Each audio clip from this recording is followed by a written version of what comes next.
नमस्ते साथियों। गांव सरकार की 124वीं कड़ी में मैं आपसे बातचीत करूंगा विश्व के कुछ गांवों के बारे में। अभी तक हमने भारत के गांवों के बारे में बात किया और भारत के गांव के में क्या कैसे गांव के लोगों ने अपने गांव को कहां से कहां पहुंचा दिया। वो कुछ गांव की जिनकी मैंने चर्चा की वो सिर्फ ये दिखाने के लिए मैंने चर्चा की कि गांव के लोग अपने प्रयासों से गांव को कैसा बना सकते हैं, ताकि ये जो अवधारणा बनी हुई है भारत में कि गांव का विकास तो सरकारी तंत्र के द्वारा होगा, सरकार के अधिकारियों द्वारा होगा, उनके कर्मचारियों द्वारा होगा और नेताओं द्वारा होगा, इस भ्रम को आपके मन से ये भ्रम टूट जाए और ये दिमाग में आपके विश्वास पैदा हो कि नहीं, गांव के लोगों को अगर अधिकार मिलता है और संसाधन मिलता है तो वो गांव को कहां से कहां पहुंचा सकते हैं, कितना विकास कर सकते हैं। और न केवल विकास के वक्त सब तो हम इस्तेमाल ही नहीं करते, अपने गांव को स्वर्ग बना सकते हैं। ऐसा बना सकते हैं कि हमारे गांव हर तरह से, वो एक तरह से स्वर्ग की जो अनुभूति होती है वो गांव में ऐसी अनुभूति हो। ये हम बताने के लिए, ये आपके अंदर ये विश्वास पैदा करने के लिए ही मैं तमाम गाँव के बारे में चर्चा कर रहा हूँ। जो भारत के गाँव थे उनकी चर्चा किया और उसके बाद मैंने ये भी चर्चा किया कि जो सांसद जो गोद दिए हैं जिन गाँवों को, उनका क्या हालत है। वो भी एक सरकारी व्यवस्था है और मैंने ये भी दिखाया कि वो सरकारी व्यवस्था, सांसदों की जो सरकारी व्यवस्था है वो भी कितना फालतू व्यवस्था है, उससे भी गाँव का कोई खास अंतर नहीं पड़ा। थोड़े बहुत जो विकास का मतलब जो इनके सरकारी विकास होता है कि बिल्डिंग, नहर, ये नाली, खड़ंजे बन गए और फिर बाद में वो टूट जाते हैं।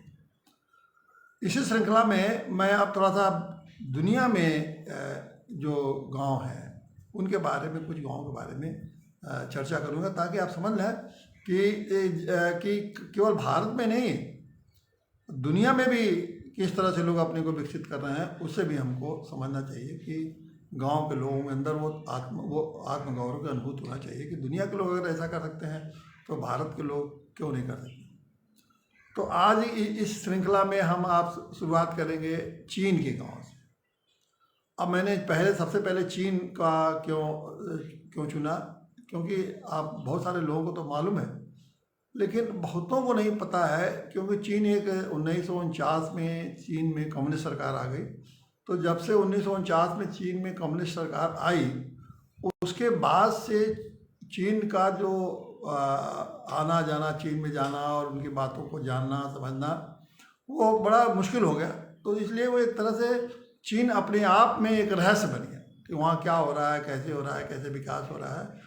और वो जो सूचनाएं वो एक तरह से जो भेजते हैं, बाहर देते हैं, वो सूचनाओं के माध्यम से चीन के बारे में लोग जानते हैं। इसलिए चीन के बारे में धीरे धीरे लोगों की जानने की रुचि ख़त्म हो गई और चीन अपने एक ऐसा देश बन गया कि वो अपने ही व्यवस्था से चलता है, अपने ही ढंग चलता है और अपनी ही बातों को जिसको फैलाना चाहता है देता है। दुनिया के लोगों का वो उसके बारे में ऐसी सूचना नहीं है जैसे भारत के लोगों को अमेरिका के बारे में है, इंग्लैंड के बारे में है या यूरोप के किसी देशों के बारे में है। जैसे भारत या उन लोगों को भारत के बारे में जितना पता है, भारत में कोई भी आवे, कोई भी सूचना हो, कोई रोक टोक नहीं है। भारत में जैसी भी तरह से सूचना आ जाए, यहाँ आना चाहे, जाना चाहे, समझना चाहे, सब कुछ खुला हुआ है। ऐसा चीन में नहीं। इसलिए चीन के बारे में लोगों को जानकारी बहुत ही ख़त्म हो गई है और ख़ास करके आज की पीढ़ियाँ बिल्कुल ही चीन के बारे में बहुत कम जानती हैं। चीन के बारे में एक बात आपको बता दूं कि भारत और चीन की जो सांस्कृतिक परंपरा है, जैसे भारत की सांस्कृतिक परंपरा को अगर आप देखें तो बिल्कुल बहुत कुछ उसी से मिलता जुलता है, क्योंकि एशिया का एक प्रदेश था ये है, तो बहुत कुछ मिलता जुलता है। और भारत में तो 5 लाख गांव हैं, 5 अब तो बढ़ते गए कि 5-6 लाख के बीच में मानते हैं गाँव में। चीन भी गाँव का देश है और वहाँ 10 लाख गांव हैं, आप समझिए। और जैसे हमारे गांव छोटे छोटे हैं, 500 के गांव हैं, 1000 के गांव हैं, 2000 के गांव हैं और थोड़ा अब कुछ बड़े गांव भी हो गए हैं। उसी तरह चीन में भी इसी तरह छोटे छोटे गांव हैं, 500 के गांव हैं, 1000 लोग आबादी गांव हैं, 2000 के गांव हैं। और वहाँ भी जैसे हमारे यहाँ एक पारिवारिक व्यवस्था है, जैसे परिवार है, गांव है, आसपास बाजार है, हाट है, मेले हैं, शादी है, ब्याह इस गांव से उस गांव में होता है। बिल्कुल लगभग समझ लीजिए कि बहुत कुछ वो सांस्कृतिक परंपरा बहुत कुछ मिलती जुलती है। और क्योंकि बौद्ध धर्म से यहाँ के लोग तो गए, पूरा चीन में बौद्ध धर्म का बहुत प्रचार हुआ।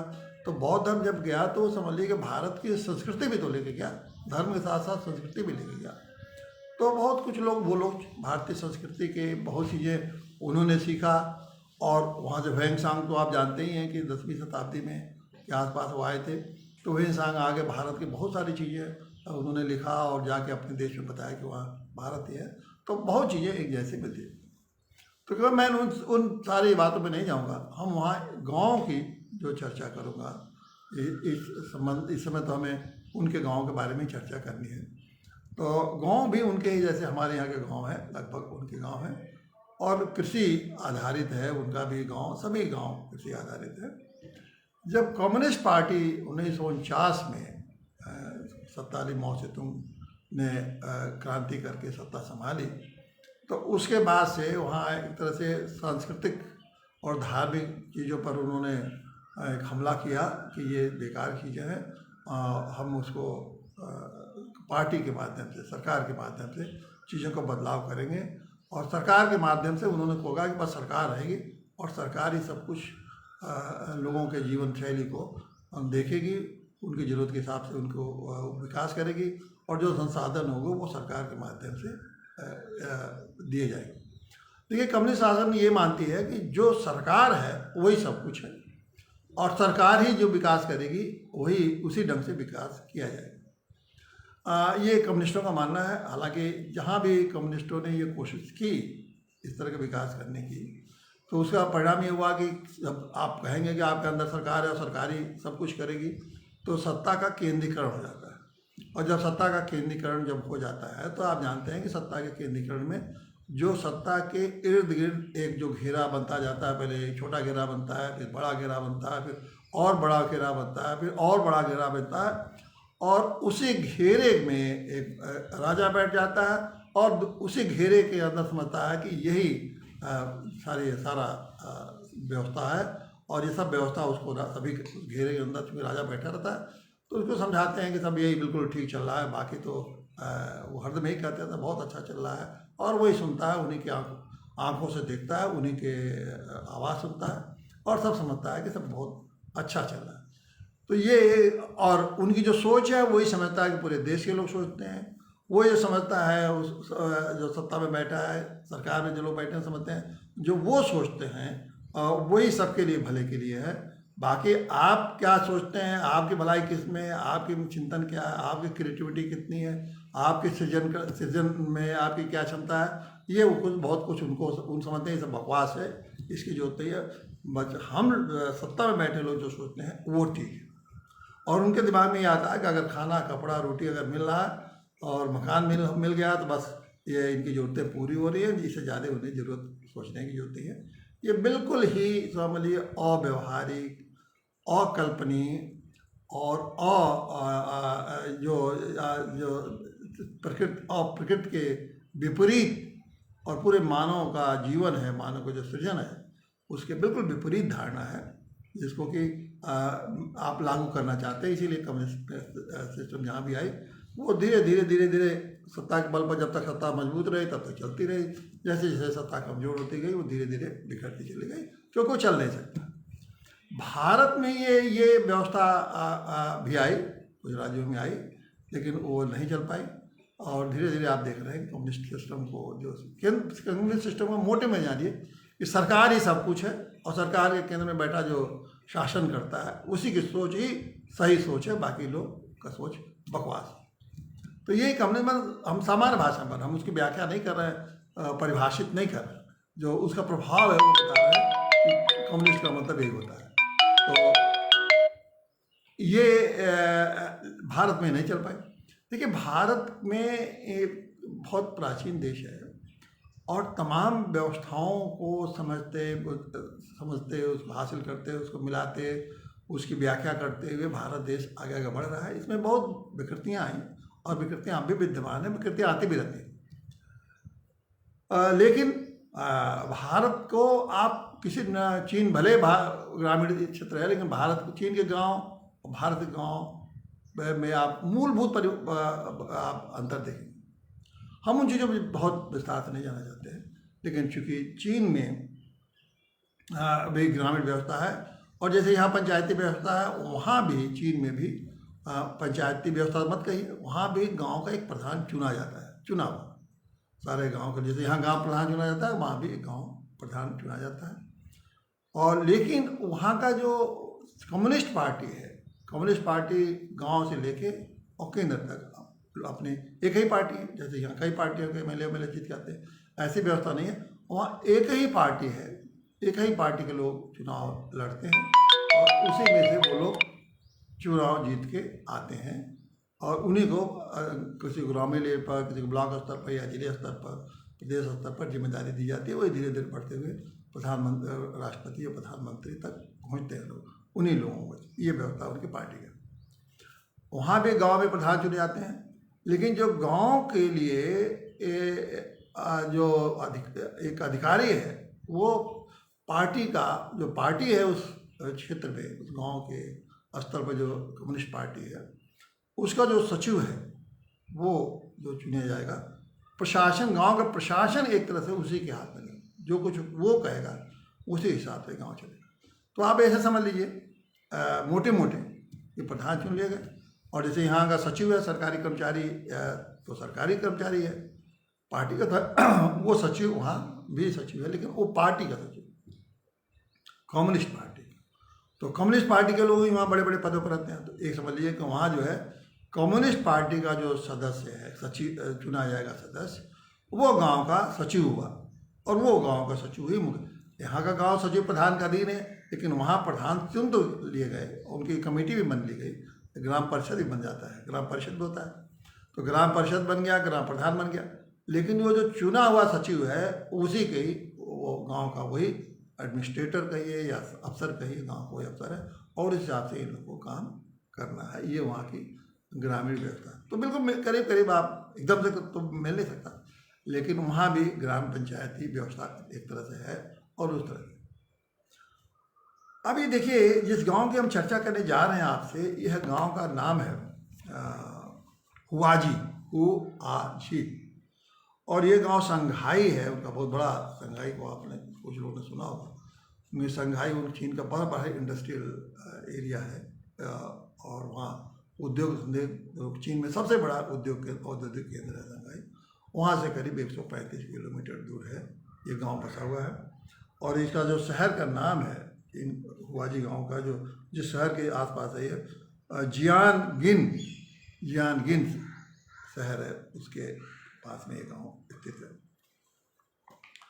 अब इस गांव को कैसे ये गांव, और यह गांव आज के दिन वो दुनिया के लोग मानते हैं कि ये गांव सबसे विश्व में सबसे धनी गांव है, और इस गांव में प्रत्येक व्यक्ति की आयु 80 लाख रुपया सालाना से ज़्यादा है। मतलब इतना तो मिनिमम बताते हैं, 80 लाख, मतलब 1 करोड़ समझ लीजिए, 1 करोड़ से ज़्यादा है। हमने अपने भारत के भी एक गांव की मैंने चर्चा की, हिमाचल के जिस गांव की, वहाँ भी मैंने आपसे बताया था कि सेव का बाग से उन्होंने, वो गांव में भी सबकी आय 1 करोड़ से ज़्यादा है। तो उस गांव की मैंने चर्चा की थी। लेकिन अब ये है कि या भारत का वो गांव सबसे धनी है, और क्या या चीन का ये गांव सबसे धनी है, एक चर्चा, ये विवाद हो सकता है। लेकिन अब मैं बताऊंगा कि हमारे वहाँ तो हिमाचल में सेव के गांव से उन्होंने अपने खेती करके, पूरे गांव के लोगों ने अपने को सबसे धनी गांव बनाया दुनिया का। इन लोगों ने कैसे अपने गांव को धनी गांव बनाया, लेकिन वो भी गांव एक तरह से कृषि प्रधान है। चीन के जो मेरे गाँव है सब कृषि भी प्रधान है, लेकिन चीन के लोगों ने ये समझा कि चीन को अगर हम गांव को उद्योग से भी जोड़ दें तो विकास हो जाएगा। इस पर बहुत उन्होंने प्रयास किया, वो एक लंबा विषय है। हम इस गांव के संदर्भ में आपसे बात करें। एक तो इन्होंने खेती को जो आधार था वो तो है ही है। पहले 1961 में इस गांव से इन्होंने विकास शुरू किया, लेकिन जैसे सारे गांव थे वैसे चीन के भी गांव थे, तो उसका ये गांव भी था। तो उन्होंने जो काम शुरू किया, उससे यहाँ एक तरह से गांव को खेती वाला कार्यक्रम, तो वहाँ जो है कि चीन में तो आप जानते हैं कि वो सामूहिक खेती का, जब माओ से तुंग आए तो सामूहिक खेती की उन्होंने शुरुआत की थी। तो सामूहिक खेती की शुरुआत पहले गांव में उन्होंने सामूहिक खेती के लिए व्यवस्था की। जो व्यक्तिगत खेती को ख़त्म करके की तरह सामूहिक खेती का उन्होंने किया। सामूहिक खेती में के लिए उन्होंने बड़े सख्त नियम बनाए कि ये कैसे सामूहिक खेती होगा। देखिए, सामूहिक खेती की विफलता ये होती है कि करने को तो बहुत आसान है कि सारे लोग मिल के खेती करें, लेकिन मनुष्य का जो स्वभाव है वो आड़े आता है। और स्वभाव में ये है कि आदमी, सब लोग उतने क्रियाशील नहीं होते हैं, सब लोग उतने मेहनती नहीं होते हैं, सब लोग उतने रिजल्ट ओरिएंटेड, मतलब सब उतना अपना परिश्रम का फल देने की ऐसे विभिन्नताएँ रहती हैं। और उस विभिन्नताओं के नाते सामूहिक खेती, जहाँ भी कोई भी काम सामूहिक होता है कुछ दिन तो चलता है, उसके बाद वो पहले तो उत्साह रहता है तो चलता है, लेकिन उसके बाद धीरे धीरे वो बिखर जाता है। लेकिन ये लगता बहुत अच्छा है कि अगर सब लोग मिलके काम करें तो ज़्यादा उन्नति निश्चित रूप से। अगर एक काम को 10 लोग मिलकर करते हैं तो ज़्यादा, बहुत कम समय में ज़्यादा परिणाम देगा। लेकिन ये लगता बहुत अच्छा है, लेकिन ये मनुष्य के जो विचार है, व्यवहार है, उसमें बहुत जगह पर अनुकूल बैठता नहीं है, तो इसलिए वहाँ असफल है। चीन में भी बहुत दिनों से प्रयास हो रहा है सामूहिक खेती का, बहुत अधिक जगहों पे वो सामूहिक खेती उनका एक विफल हो चुका है। और चीन में भी, रूस में भी, जहाँ भी कम्युनिस्ट सिस्टम है, वो एक तरह से सामूहिक खेती पर बहुत जोर देते हैं। हमारे यहाँ भी चला था, आपको याद होगा कि नेहरू जी ने कोऑपरेटिव फार्मिंग के लिए बहुत बड़ा आंदोलन चलाया था, लेकिन यहाँ भी लोगों ने स्वीकार नहीं किया। तो हमारे यहाँ तो सामूहिक खेती नहीं, हमारे यहाँ तो व्यक्तिगत खेती ही चल रही है। तो वहाँ हुआंजी में उन्होंने एक, उनके कम्युनिस्ट पार्टी के एक सदस्य थे, लोकल थे, अध्यक्ष थे, उन्होंने ये बीड़ा उठाया कि इस गांव को हम विकसित करें। तो उन्होंने जो सामुदायिक खेती, मतलब कोऑपरेटिव फार्मिंग कहिए, उसको उन्होंने वहाँ से शुरुआत की। और शुरुआत करने के बाद उन्होंने बड़े सख्त नियम बनाए, मतलब एक तरह से उन्होंने एक लीडरशिप दी और सब उनके साथ में उन्होंने निश्चित रूप से उन्होंने लोगों को उत्साहित किया होगा, प्रोत्साहित किया होगा।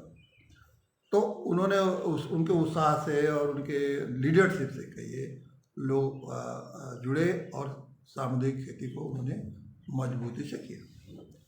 दूसरा काम उन्होंने किया कि गांव को एक खेती हो गई। दूसरा उन्होंने ये किया कि गांव में उन्होंने गांव के एक इंडस्ट्रियल रूप में भी, औद्योगिक रूप में भी विकसित करने का बीड़ा उठाया। तो औद्योगिक रूप में कैसे विकसित किया कि उन्होंने एक बहु क्षेत्रीय, जिसमें कि बहुत सारे उद्योग धंधे चल सकते हैं, बहु क्षेत्रीय औद्योगिक कंपनी बनाई। कंपनी समझते हैं? कंपनी का मतलब जैसे बड़ी बड़ी कंपनियां हैं, जैसे जियो, इनका अंबानी का कंपनी, अडानी का कंपनी, तमाम प्राइवेट कंपनियां हैं।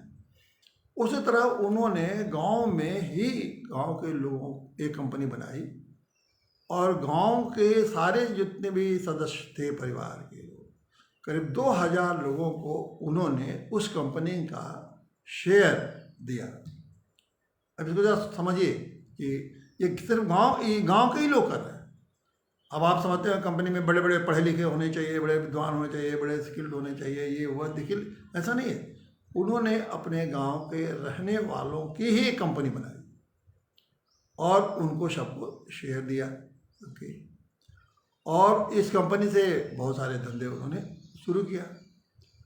अब देखिए, कंपनी के शेयर्स तो उन्होंने दिए गांव को और ये कहा कि कंपनी का जितना आय होगा उसका 1/, कुछ हिस्सा उन्होंने कहा बांट दिया, करीब करीब शायद कहा कि 5वां हिस्सा जो आय का होगा, कंपनी आय, वो शेयर होल्डर्स को जाएगा।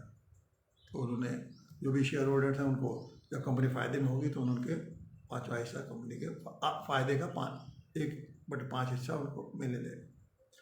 तो अब एक होगा खेती और दूसरा ये। अब ये स्थिति है कि वहाँ उस गांव में खेती भी उसी कंपनी के दायरे में है और उद्योग भी लगे हैं। उस गांव में उन्होंने उस कंपनी के माध्यम से 70 उद्योग शुरू किए। 70, आप समझिए 70 उद्योग कोई कम नहीं होता है। और खेती के बहुत सारे उद्योग उन्होंने शुरू किए।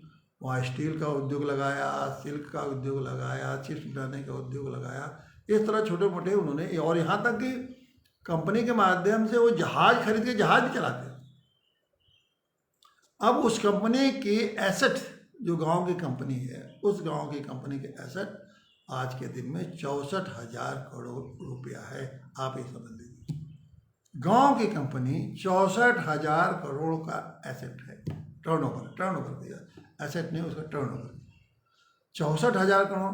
तो उन्होंने बहुत सारे 70 कंपनी है। अब उसमें गांव के लोग तो शेयर होल्डर है, मालिक है, लेकिन उसके लिए उन्होंने बहुत सारे एम्प्लॉय भी रखे हैं जो कि सारे काम को करते हैं, लेकिन प्रॉफिट गांव में लोगों को मिलता है गांव में। और गांव वालों की हालत यह है कि सबके पास 12 कमरों का मकान, शानदार मकान है, गाड़ियां हैं, सबके खाते में औसतन निकाला गया है तो 65 लाख सबके अकाउंट में जमा है। 65 लाख, और सब गाड़ी ठाट बाट। और चूँकि पैसे हैं तो अच्छे स्कूल, अच्छे अस्पताल, अच्छे होटल, अब वो टूरिस्ट स्पॉट भी बन गया है, और उन्होंने एक से एक शानदार होटल वहाँ बनाए हैं। तो इस गांव को उन्होंने एक खेती और उद्योग का दोनों का मिला के एक ऐसे ढंग से विकसित किया कि वो आजकल ये गांव की स्थिति ये हो गई है कि ये इस धरती पर एक करिश्मा हो गया। ये गांव में रह के आओ, इतना गए। तो ये जो गांव को उन्होंने हर इतना आधुनिक, तो गांव भी है, आधुनिकता भी है, और उस हिसाब से उन्होंने अपने गांव को इतनी संपन्नता दिलाई। और तो गांव भी इस स्तर पर संपन्न हो सकते हैं, ये एक अपने आप में एक नमूना है। मैं इसलिए कह रहा हूँ कि अब आप कहेंगे कि ये उन्होंने कर दिया है, किसी आदमी ने बना दिया, लेकिन उसने बनाया तो गांव के ही लोगों से सहयोग करने लेकर बनाया। तो गांव के लोगों को ही से उन्होंने मदद ली और उनसे द्वारा अपने योजना दिया। उस योजना से गांव के लोगों को समझाया, उस योजना को गांव के लोगों को तैयार किया, और उसमें सबकी भागीदारी की, और भागीदारी करके गांव को इस स्तर पर पहुंचा दिया। तो ये तो गांव ही तो है ना। ऐसा तो है नहीं कि सरकार के नुमाइंदे गए, बड़े बड़े अफसर गए, एमपी गए, एमएलए गए, प्राइम मिनिस्टर गए, मुख्यमंत्री गए और योजना बना के चले आए और गांव विकसित हो गया। और देखिए साहब, गांव विकसित हो गया। इसलिए मैंने कहा कि यहाँ भी तो प्रधानमंत्री ने गांव लिया, यहाँ भी तो मुख्यमंत्री ने गांव लिया, यहाँ भी तो शिक्षा मंत्री ने गांव लिया। तो क्या हो गया गांव?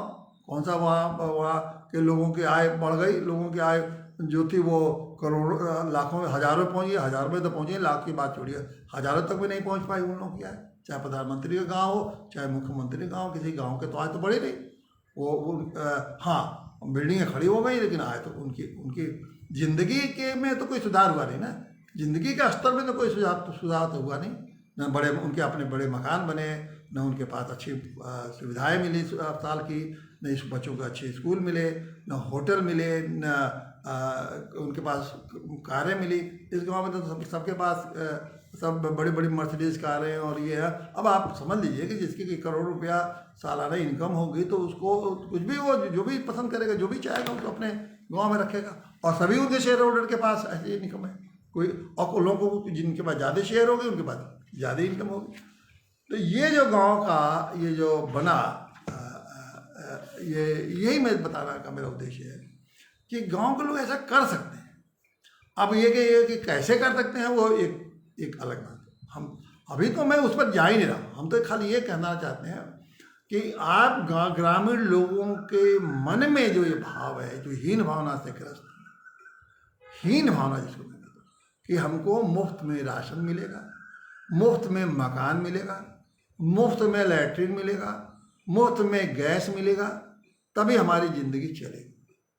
और जो सरकार के सचिव, सरकार के रेडियो वीडियो खुश होंगे तो ये सब मेरा ठीक ठीक चलते रहेगा, नहीं तो मेरी ज़िंदगी में कुछ रखा नहीं। ये जो हीन भावना से कर देते हैं। और दूसरी हीन भावना क्या है कि अफसर और नेता ही हमारे इन्हीं के पास ही ये सब मिल रहा है। और महान हीन भावना से, महान मत कहिए, घटिया हीन भावना क्या है कि हमारे जाति का नेता अगर चुनाव जीत गया, हमारे जाति की पार्टी आ गई, तब हमारा ये सब हमारा काम आसानी से हो। 75 साल से जात की पार्टी आती गई, जाती गई, जात के नेता आते गए, लेकिन उनकी न झोपड़ी से वो एक कच्चा प्रधानमंत्री आवास का घर मिल गया जो कभी पूरा नहीं हुआ। मैं तो तमाम गांव में देखता हूँ कि वो में कभी सीमेंट नहीं है तो कभी ईंटा खड़ा हो गया, ईंटा से कभी आधा तिया एक कमरा घेर के बन गया, उसी में ज़िंदगी चल रही है। 75 साल बीत गए और गांव में कुछ बदला नहीं। तो ये इस हीन भावना से और ये गलत धारणा से वोट देते चले, कितना बार वोट दिए, अब बदलेगा अब बदलेगा। एक कहानी आपको सुना दूँ कि एक आदमी था, वो क्या करता था कि बहुत सारे लोग उसको अपने खेत में या कहीं भी काम करने के लिए उसको ज़रूरत पड़ती थी, तो उसने क्या किया कि कैसे इन लोगों को मैं करूँ कि हमारे साथ ये आते रहे तो और हमारा काम करते रहे। तो गांव के लोग गरीब थे, मजबूरी थी, खाने पीने की व्यवस्था उतनी अच्छी थी नहीं, मतलब नहीं थी करीब जैसे। तो उसने क्या किया, भाई ठीक है आप लोग भोजन जो है काम करिए और मेरे यहाँ भोजन आपको मिलेगा भोजन। अब वो भोजन कराने कहते भाई काम करने के बाद भोजन मिलेगा, दोनों टाइम का खाना देंगे। अब वो खाना तो देता था, लेकिन जिसको अगर 10 रोटी की जरूरत थी तो उसको 6 रोटी देता था, जिसको 8 रोटी की जरूरत थी उसको 5 रोटी देता था, मतलब पूरा पेट भर खाना कभी नहीं, उसने नहीं। अब वो लेकिन कहता था कि भाई ठीक है भाई आज तो नहीं इतना ही बन पाया, अगले बार फिर आपको पूरा पेट भर खाना ही नहीं, लेकिन कभी वो पेट भर खाना नहीं दिया। और इस आशा से लोग कि पेट भर खाना मिल जाएगा वो उसके काम में लगे रहते थे कि भाई चले ठीक है, उसके पास अब जुगाड़ नहीं हो पाया, आज राशन कमी हो गई, कुछ ना कुछ बहाना बनाता था, राशन कमी हो गई, कभी कुछ आ गया कि माल सब नहीं आया, बाहर से नहीं आया, कह के वो अपना काम निकालता रहता था। और उस लालच से कि गांव वाले पेट भर खाना पा जाएंगे, वो उनके जो पीछे पीछे उसके लगे रहते थे और कभी भी वो पेट भर खाना नहीं पाए। इसी कहानी समझ लीजिए कि ये सरकारें जो हैं आपको कभी भी ऐसा नहीं बनने देंगी कि आप हर अपनी ज़रूरतों से आप स्वतंत्र हो जाए। आपकी ज़रूरतें क्या है? आपकी ज़रूरत है कि रोज़गार, आपकी ज़रूरत है कि आपको राशन, आपकी ज़रूरत है कि आपको खाने पीने की जो भी ज़रूरतें हैं वो आसानी से मिल जाए, आपकी ज़रूरत है कि ईंधन की ज़रूरत है वो भी पूरी हो जाए। ये सब बात मैं बता चुका हूँ कि आपकी क्या क्या ज़रूरत है। ईंधन की ज़रूरत पूरी हो जाए, आपकी ज़रूरत है कि आप इतने घंटे काम करें, आपकी ज़रूरत है कि इतना आराम करें, आपकी ज़रूरत है कि आपको दूध दही मिल जाए, पौष्टिक चीज़ें मिल जाएँ। उसके बाद आपकी ज़रूरत है कि आपको शिक्षा मिल जाए बच्चों को, आपकी ज़रूरत है अच्छी शिक्षा, शिक्षा मतलब शिक्षा के नहीं क पढ़ने वाली शिक्षा नहीं, अच्छी शिक्षा मिल जाए जिससे कि आपको अच्छे रोजगार मिल जाए, आपकी शिक्षा ऐसी मिल जाए, फिर स्वास्थ्य तो सब बच्चों को परिवार के सब लोग स्वास्थ्य मिल जाए। आपको आजकल जो के हिसाब से मनोरंजन के भी साधन हो जाए, वाईफाई के साधन हो जाए, मॉडर्न जो सुविधा है वो भी मिल जाए, यही ट्रांसपोर्ट की सुविधा मिल जाए, यही चीज़ें तो आपकी ज़रूरत है। ये कभी भी आपको मैं आप कहता हूँ कि पूरे रूप से ये सरकार कभी भी आपको नहीं दे पाएंगी, क्योंकि वो दे ही नहीं सकती। 6 लाख गांव हैं, चीन तो कम्युनिस्ट देश है, 10 लाख गांव है, चीन नहीं दे पाया अपने गांव तक, सारी सुविधा नहीं पहुंचा पाए, जबकि वह ताकत के बल पर पहुंचा सकते। तो भारत में तो और वहाँ भ्रष्टाचार भी कम है, फिर भी वहाँ नहीं पहुँच पा रहा है। यहाँ तो सब भ्रष्ट है, नीचे से लेकर ऊपर तक लेकर भ्रष्ट है। तो यहाँ नीचे से लेके वो बहुत कहावत है, प्रधान से लेकर प्रधानमंत्री तक भ्रष्ट है। तो कहावत है और सत्य भी है, प्रधानमंत्री मतलब प्रधानमंत्री नहीं, नीचे से मतलब प्रधान भ्रष्ट है, मतलब प्रधान नहीं, प्रधान की संस्था भ्रष्ट है, और प्रधानमंत्री मतलब इसके बीच में सारे प्रधानमंत्री तक की जो संस्थाएं सब भ्रष्ट है। उसके लोग उस भ्रष्ट से प्रभावित, भ्रष्टाचार में संलग्न है या भ्रष्टाचार को प्रभावित करते हैं या किसी न किसी रूप से उससे जुड़े हुए हैं, क्योंकि बिना उनके पोषण, बिना उनकी कृपा से भ्रष्टाचार हो ही नहीं। तो अभी देखिए, तो ये है, तो वहाँ जहाँ तो वह चीन नहीं पहुँचा पाया, चीन अपने 10 लाख गाँव में सारी सुविधाएं नहीं पहुँचा पाया, तो भारत में कहाँ से पहुँच जाएगा? इसीलिए मैं कहता हूँ, और लेकिन हमारे संविधान निर्माताओं ने एक इसका बहुत बड़ा, इतना सुंदर और सभी दुनिया में लाजवाब, मैं तो इसको लाजवाब व्यवस्था कहता हूँ, दुनिया में कहीं ऐसी व्यवस्था नहीं। और वो हमारे परंपरा के अनुकूल है, जो हमारे भारत में होता आ रहा बिल्कुल उसी के अनुरूप है। मैं इसके लिए उन संविधान के निर्माताओं को जितने की गांव पंचायत की व्यवस्था दी है, मैं उनको बार बार नतमस्तक करता हूँ कि ऐसी चीज़ दी है उन्होंने दुनिया से कि मैं कोई मुकाबला नहीं है। वो ऐसी व्यवस्था दी है जिससे कि गांव के लोग बिना किसी नेता नुती के अफसर के भरोसे रहे अपने गांव का विकास खुद करके अपने गांव को स्वर्ग बना सकते हैं। लेकिन अब दिक्कत है कि उसको वो जानते नहीं, उसको समझते नहीं, समझते हैं तो 10 बातें उसको जो पहले से उनके दिमाग में जो फैली हुई हैं वो निकलती नहीं है। उनको जाति का अपना नेता चाहिए, उनको अफसरों का दलाली करना ज़्यादा अच्छा लगता है, अफसरों के सामने गिड़ना अच्छा लगती है। मानसिकता बन गई कि उनके सामने गिड़ाओ, अफसरों नेताओं के सामने गिड़ाओ, नेताओं के सामने जाके हजूर सरकार करो, जहाँ जाओ हाथ जोड़े खड़े हो। ये सब उनके एक तरह से मैं कहता हूँ गाँव वालों के खून में आ गया।